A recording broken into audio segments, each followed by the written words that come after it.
Ever heard of doom scrolling? It is this endless habit of scrolling through overwhelming content online, leaving you feeling drained, anxious, and stuck. But how about doom learning?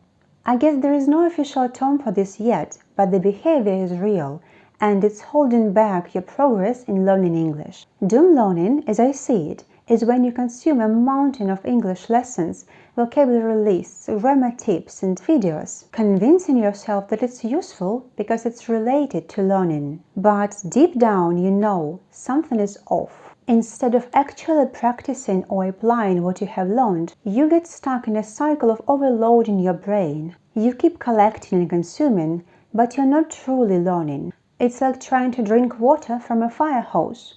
Too much, too fast. And you end up overwhelmed and frustrated. What you need to do here is accept that you can't and don't need to keep up with all the stuff being posted. You don't need to watch every English teaching video. You don't need to memorize all possible lists of words, except irregular verbs. Those are non-negotiable. Yes, it is important to learn. You do need to practice your listening skills, build your vocabulary, and polish your grammar so you can feel more confident. Learning English can transform your life, but if you have ever felt like no matter how much English content you consume, you are still not improving, this video is for you. Let's talk about how to escape doom learning and focus on what really matters, your bigger why. You want to learn English. You feel you need it. Everyone says you need it. Your friend is doing it and you think, why not? Let me share my story of learning Spanish. It was my second foreign language at university and I actually used to speak it pretty well. But you know how it goes. I didn't use it for years and completely lost my grasp of it. I wanted to get it back. But guess what I actually did to make it happen? Nothing. Why? Because there was nothing behind that I want. It wasn't until I figured out my bigger why, the real reason I wanted to speak Spanish again, that I started taking small steps towards my goal. Your why is the reason behind your actions. It's your purpose, your motivation. It's the thing that makes all the effort worthwhile. Without a meaningful why, learning can feel like a chore. It's easy to procrastinate, skip practice, or get distracted. But when you have a bigger why, it's like having a compass that keeps you moving forward, even on a tough day. It turns I have to learn English into I want to learn English because it's important to me. I wanted to share the purpose I found strong enough to practice my Spanish, but I changed my mind. I will do it later at the end of the video. Don't get frustrated, I can explain everything. Finding your bigger reason isn't about copying someone else's goals. It's about discovering what drives you personally. Unfortunately, our brain works this way. If you see something reasonable, any example that makes at least some sense, you will start thinking similarly. And that's not really what I want you to do. So, how do you find your bigger why for learning English? Let's explore that next. Finding your reason doesn't have to be complicated. It starts with asking yourself some deep, honest questions. What will change in your life when you improve your English? Will you finally feel confident in meetings? Will you get closer to landing that promotion or your dream job? How will it feel to express yourself clearly and confidently in English?